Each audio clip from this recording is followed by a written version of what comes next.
అంటే కార్తీక సోమవారం ఏం చేయాలి? పగలు శివుణ్ణి పూజించాలి, పాలు పళ్ళు మాత్రమే తీసుకోవాలి, వండిన అన్నం తినకూడదు. సాయంకాలం పూట శివాభిషేకం కానీ శివపూజ కానీ చేసుకొని ఆకాశంలో నక్షత్రం చూడాలి. ఆ తర్వాత శివుడికి అన్నం నైవేద్యం పెట్టి, శివుడికి నైవేద్యం పెట్టిన అన్నమే ప్రసాదంగా తినాలి.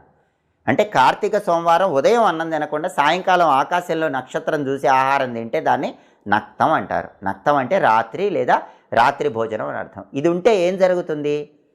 పాపాలన్నీ అగ్నిలో పడిన దూది పింజల్లాగా కాలిపోతాయి. నక్తం చాలా గొప్పది. మరి ఆరోగ్య సమస్యలు ఉన్నవాళ్ళు, ఉపవాసం ఉండలేని వాళ్ళు, డయాబెటిక్ పేషెంట్స్ అలాంటి వాళ్ళు ఏం చేయాలి?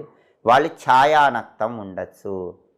ఛాయానక్తం అంటే ఏంటంటే ఎవరికైనా సరే మనిషికి నీడ ఉదయం పూట సాయంత్రం పూట పొడుగ్గా ఉంటుంది, పెద్దదిగా ఉంటుంది, మధ్యాహ్నం పూట నీడ చిన్నదైపోతుంది.